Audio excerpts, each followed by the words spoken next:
Hey everyone, it's good to be back with you tonight after our week, last week with Thanksgiving and the elders of the church giving us a great message about being thankful. We are back into our study of the parables. Tonight we're going to be studying about the parable of the talents. It's out of Matthew chapter 25, verses 14 to 30. So you want to go ahead and turn there. We'll be there in just a second. Once again, that's Matthew 25, 14 to 30. Now, depending on your translation of the Bible, it may say the parable of the talents. I think that's what a lot of us know this parable as. It may say the parable of the bags of gold. Well, there's a reason for that. A talent, if you will, is in the original context, is not what we think of today, the word talent. The original language was different. A talent was basically an amount of money. Now, why do we think of the word talent as something different than money today? Why do we think of it as a skill or an ability? Well, that's actually a longer story for another time. It goes way down to the 13th century, some stuff with the English language changing, other words. But either way, a talent in this parable is talking about an amount of money. Now, some translations, the newer version, the update to the NIV, realized the problem with this, and so they decided they would retranslate that to saying the parable of the bags of gold, because that is a better fit with the original story and the meaning. But even though the bags of gold is a better translation, I do find it convenient that we know this as the parable of the talents, because there's some great application for this parable if we think of talents. Now, it's similar to another teaching that Jesus has. It's found in Luke. There's one called the parable of the minas. It's similar and equated. Maybe in the dollar amounts are going to be a little bit different. I'll give you a couple examples on this. That's a different story.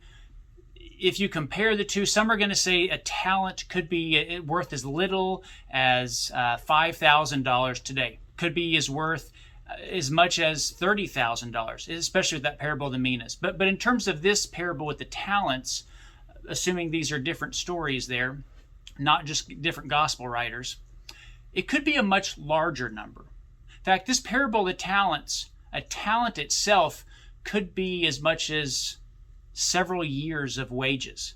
Either way, this is a lot of money that we read about here in this parable. So in Matthew chapter 25, many of you know this, I'm just going to give you a quick overview. In chapter 25, 14 to 30, it talks about a parable. In fact, Jesus opens this by saying, this is another parable about what the kingdom of God is like. A master gives one of his servants 5 talents, gives one of them 2 talents, and gives one of them 1 talent. He goes away for a period of time, comes back. One servant says, hey, the 5 you've given me, I've been able to get 5 more with that. The next servant says, Master, the 2 talents you've given me, I've used those, and I've received 2 more talents. Well, now I have 4. Then you get to the third servant, and the third servant, well, let me just go ahead and read this for you here. Master, I knew that you're a hard man, harvesting where you have not sown and gathering where you do not scatter seed. So I was afraid, and I went out and I hid your gold in the ground. See, here's what belongs to you. Why? Why did this servant just bury the talent in the ground? Well, it says here it's because he was afraid. The master's response, though, the man who had received 1 bag of gold came to the master. Master, he said, I knew you're a hard man. I was afraid. So the master replied, and this is in verse 26. You wicked, lazy servant. You knew I harvested where I've not sown and gathered where I have not scattered seed. Well, then you should have put my money on deposit with the bankers, so that when I returned, I would have received it back with interest. So take the bag of gold from him and give it to the one who has 10 bags. For whoever has will be given more, and they will have an abundance. Then you skip down to verse 30. Throw that worthless servant outside into the darkness, where there will be weeping and gnashing of teeth. Let me tell you my story, if you will, the first time I had heard this parable. Now, I grew up in church hearing all of the stories going to VBS and Bible classes, And I knew all there was about the Bible, generally speaking. But when I became a teenager, I wanted to dive a little bit deeper. I became a Christian. I wanted my faith to be my own. And so I'm diving into the Gospels specifically to know more about Jesus. And some of his teachings are tough. Denying yourself, taking up your cross, turning the other cheek, forgiving, praying for your enemies. Those are some tough teachings. But when I read this parable, I had a different response. I mean, it was a tough teaching, but I just didn't understand it. I didn't understand why Jesus would use this parable. In fact, if we assume that Jesus is the master in this parable, and I think that's safe to assume, why would Jesus be the kind of person that would be angry about somebody bearing an amount of money? But there was a reason I didn't understand that. I just didn't understand how money worked. I had a very simple understanding of money. My parents told me over and over, don't spend your money, save it. So when I read this parable, I see the servant, he's not wasting any of the money. In fact, he's kind of scared, like, I don't want to spend, I don't want to put it in some harm's way, something bad happened to it, I'm going to save it, it's somebody else's money, so I'm going to make sure it's protected. So I'm reading this as a young teenager, and he did the right thing, right? He's saving it, he's being protective of somebody else's money. But I didn't understand how money worked. The master was angry in this story, and there was a reason why. Most of you know where I was wrong in this story. Now, there may be some tonight. In fact, the teenagers, this is their Wednesday night study, so some of you may not understand how money works yet. We're about to explain how money works and where I was wrong in my story here. So if you understand how money works, just hang tight. I'm going to bring in somebody right now to explain to maybe some of the adults or some of the teenagers watching that may not understand why the master was so upset at this. So we're going to bring somebody in just a second for that. I'm going to show you an interview I had done. But if you already understand that, if you understand how money works and investing and all that, just hang tight, because we're going to go a little bit deeper in this passage and into this parable. We're going to see some other lessons we can learn from that. But for a couple minutes, I'm going to show you an interview I had done with one of our deacons, JP Nabers. His day job is a financial planner. And so he does a lot of things to help people save money for maybe their retirement or kids going off to college. So he's going to talk to us for just a little bit about how money works. Hey, everybody. I'm here with JP Nabers. Told you a little bit about what JP does. I'm going to start with a little bit of a story. JP, I've just told everybody of my understanding of how money works. It was really simple, not very deep. And JP, you are from the South, so I'm going to give you a hard time here. I was actually born not far from where you lived. I was claimed. I grew up out west, but there's a lot of apparently Southern that was taught to me in various ways. So my understanding of what Jeff Foxworthy says about a Southern financial advisor is his plan is you're going to bury half your money in a mayonnaise jar out in the yard, and then you go take the other half and go gamble at the dog track or something like that. So that was my understanding of money. There is something you can do with the risk, win or lose there.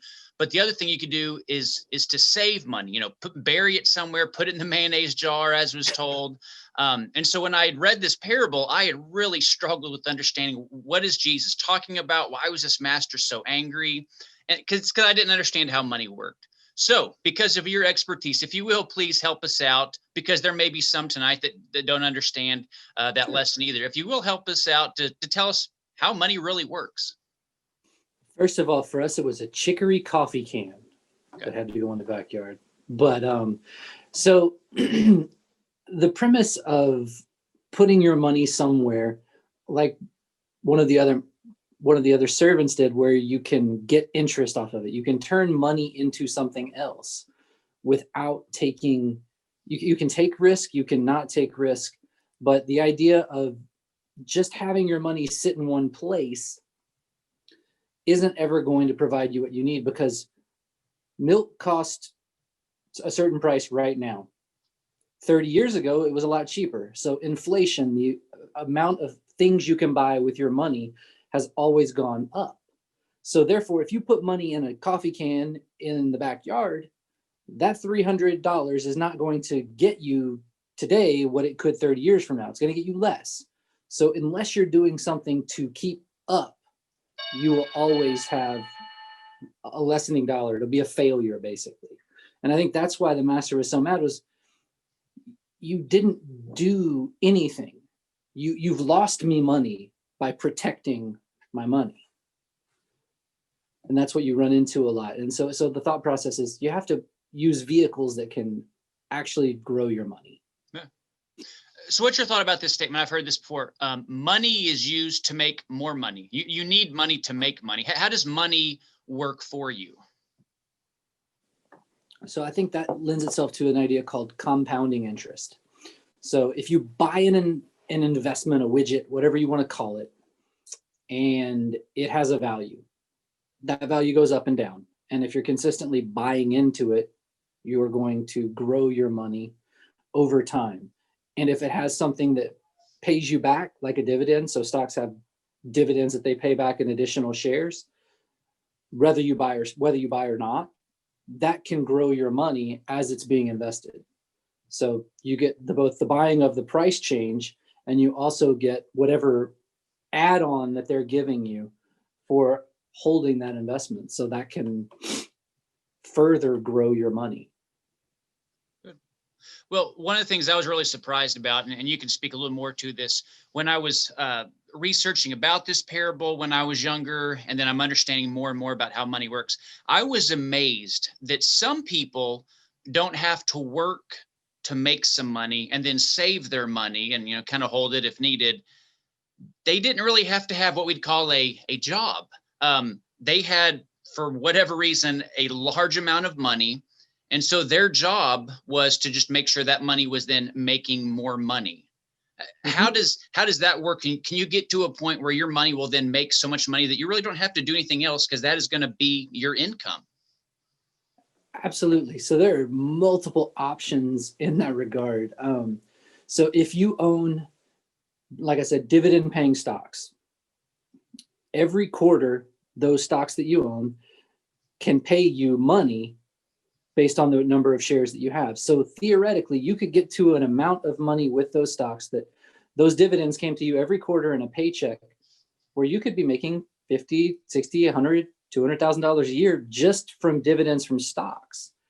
You can also use the idea of a tax-free bond that will pay you tax-free interest for loaning you their money, that you could literally put, if you had a bond that was paying you $50,000 a year, do you really need to do anything? I mean, so yeah, it's very possible. There are multiple vehicles, there are multiple options of ways where you can literally just invest your money and live off of the interest. I'm going to go back to one of the things you said earlier, because I really like this point. You said that, yes, there is a risk. There's a chance things in the market could go down. In the short term, you may lose a little bit. There is a risk, but it's definitely safer than, as Jeff Foxworthy said, going to the dog track. So even though there's a chance of that, one of the things you'd mentioned is if you just save it, if you just hold on to it, you're actually losing money. That was one of the points that I think that even though there is somewhat of a risk, the odds are actually better for you to do something with it than to just hold on to it. I think that was a great point. That actually talks to me about something that Jesus says. It's actually in Luke chapter 12. It's a different account, but he's saying that those who have been given much, much is required. And Jesus is talking about the gospel and the good news. It's not really about money at this point. But I think in the same way, we have been given much. It kind of reminds me, I know now we're going to bring up Spider-Man, but that quote that Peter is told by his uncle, he says, with great power comes great responsibility. I know there's a lot of connections I guess we can make on that, but we have been given a lot by Jesus. And once again, that's in regards to our salvation, the gospel. But it reminds me of this in money. We have been given a lot by God. And so there's a responsibility there with that. And so I think doing something with it shows us putting it into action rather than just holding on to it. Because like you had said, if we just hold on to it, it's actually going to decrease over time. Well, and I think if you change your perspective a little bit about the idea of risk, whose money was it to begin with? Is it ours really? Or are we just being stewards of what we've been given for other people and for the Lord? So in my mind, it's a calculated, yes, you can take a risk, but it's not really. When people tell me, I've lost this much money, did you sell anything? Because otherwise you just don't like the value of your dollar today. And so it's perspective. It really is.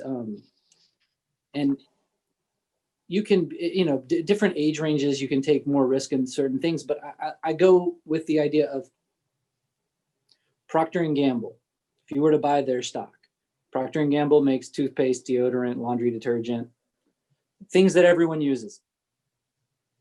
If we have a zombie apocalypse, are you still going to need toilet paper? Yes. Procter & Gamble. I think we've seen a little bit of that this year. Yeah. Right. My Procter & Gamble stock did great. It was phenomenal when everyone bought toilet paper. But that's the reality is, yes, it's risky because you're buying a company. But if you think about what that company is providing to other people, and you think about a long-term perspective, a lot like what the Bible says, we're not talking about here and now. We're thinking of a longer process. It's a lot different thought. It's a lot different risk, right? And if you don't view it as, well, this is my money, that can also help that perspective. So now that you understand a little more about how money works, and I know a lot of you already knew that anyway, we're going to dive a little bit deeper into this study. And I have a couple of questions for us.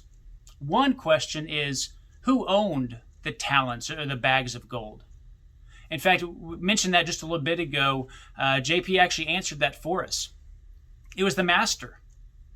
And so if we're going to apply that in our lives, we need to remember that we own nothing. No gift, no blessing, nothing in our lives is because of our own doing. It's all been given to us by God. So this parable should remind us to be humble about whatever blessings we have. If you've been given a couple of talents, a couple of bags of gold, and done a lot of great things with that, that's great. But just remember, it wasn't yours to begin with. It belonged to somebody else. But you may be saying, I didn't get a lot of bags of gold. I haven't had a lot of talents. Maybe you just have one. This parable teaches us another story.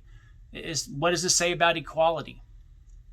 Once again, I know that this is a layered parable because that's one of the reasons Jesus taught in parables. That's not the point of this story about there's inequality in life and different people have some gifts or talents or bags of gold and others have a lot less.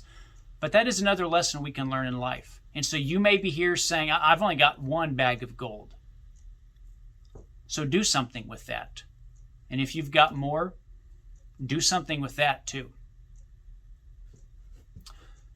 Another question is, why was the master so angry? And so now that you understand how money works, I think you can understand a little bit why Jesus was saying, I have given you something, I want you to use it.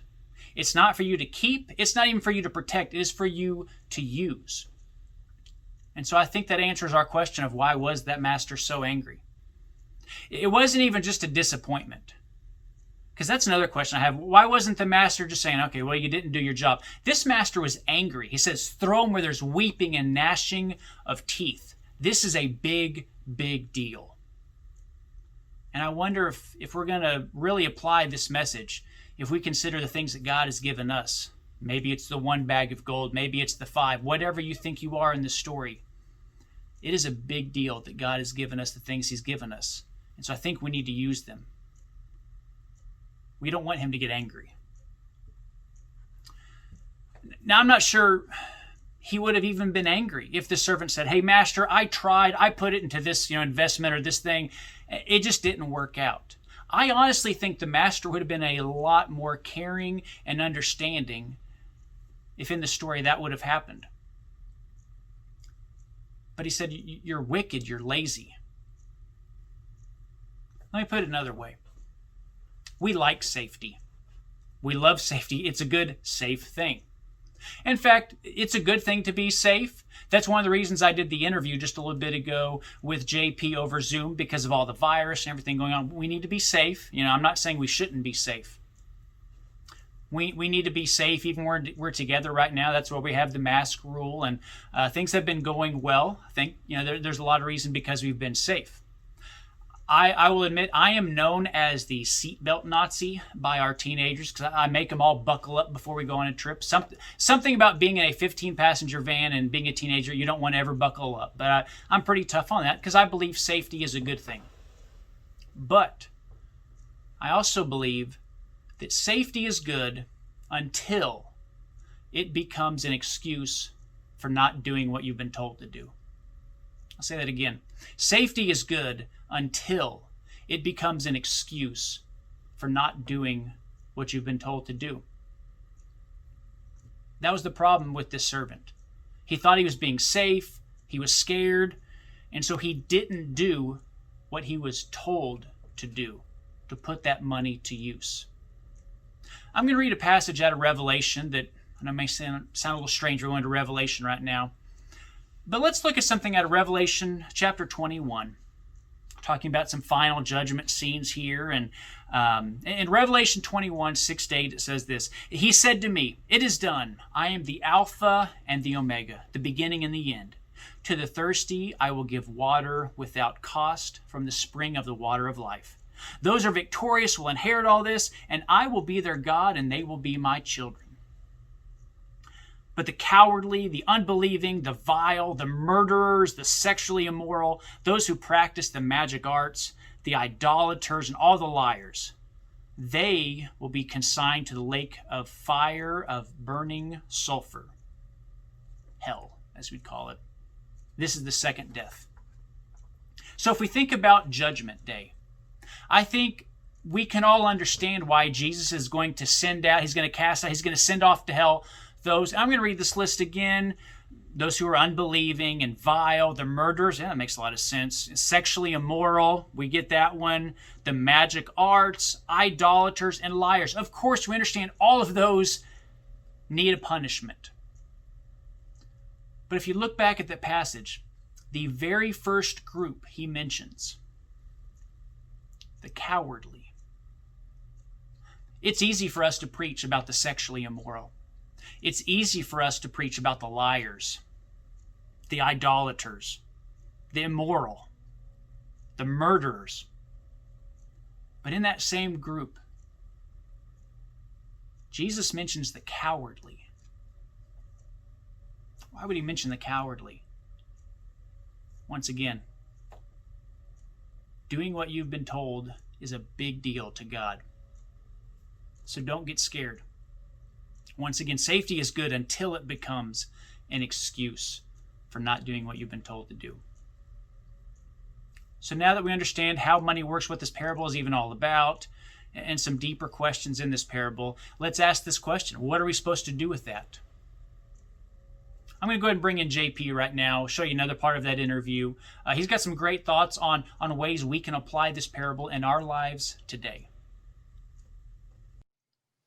So JP, now that we've covered how money works and what this parable is really talking about, various applications we can make about using our talents for Jesus, use them for the kingdom, I want to ask you the same question. What are some ways that we as Christians, whether that's us individually, teenagers that may be watching, adults, prime timers that may be watching, various people that will be watching tonight, how can we apply this parable and follow Jesus's teachings?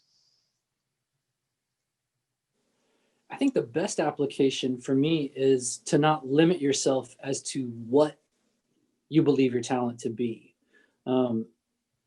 So I think back to a great friend in Mark Tollison who grabbed me one day. Actually, it was him and one other guy. I'm losing my mind. But they basically cornered me and were like, "Hey, you can help with communion." Okay.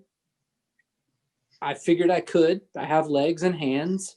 So I didn't limit myself, I have the ability to do that. But I was open. It was nothing more than they were like, "Hey, you can do this. Why don't you do it?" Okay, why not? Rather than making an excuse because I didn't want to do it. Because talents and things that we do for the church, a lot of times are are work. They're things that, you want to come to church and you want to worship, whereas you as a minister have a different experience. That's a work day for you. Yeah. So as members of the church, I think it's important to help facilitate the running of said church by doing things, whether they be your talent, or if you're in the youth group, you don't know what your talents are. I still don't know what my talents are. I'm still finding out. So I say, don't limit yourself. If someone asks you to do something like be a part of a Zoom call about talking to the youth group about money, do it. Say yes. You never know. Maybe it turns out great. I hope it does. No. So I think limiting yourself is silly. I think that's part of the talent. That's burying your talent in the sand. Rather, be open. Be willing to try new things. Be willing to find out what your talents are. I think that's important. And you may fall on your face, but that's okay. You can find something that you truly like. I love doing communion now. I love being a part of the coordination of that. It's fun. And seeing other people become more and more comfortable with you, like youth group guys coming by and being afraid for a while. And now they come and say, I really want to do this for whatever reason. So it's a cool deal. You might find a talent you never thought you had. Very cool. I appreciate that, especially that point about you may not even know them. So if somebody asks you, just get involved, do something, kind of speaks to what Jesus had said. Doing something is the opposite of being lazy. And that's how I think why he was so upset in that parable. And so that's a great lesson for us. So JP, do you have any other thoughts before we go? I think you got them all, man. All right. Well, thanks a bunch for helping us apply this message of the parable of the talents. Glad to, man. Thanks. So as we continue to ask this question, we need a couple other examples. That question of, so what am I supposed to do with this parable? What are the talents or their bags of gold that I have that I need to be doing something with? JP had a great thought. I've got a couple others for us. I've noticed when there's a need, when there's a disaster, a need for the poor, someone to help send a kid to camp, this congregation is quick to respond. And that's a great thing. That is a talent, as a gift that this congregation has. So I'm going to challenge us to keep doing those things. If you are somebody that has been blessed with not just a metaphorical lot of gold, but physical, a lot of money and resources, maybe that's something God wants you to use. Use that as a talent, as a gift for his kingdom. Let me tell you about another blessing, another talent that our church has. We have a lot of what we call prime timers.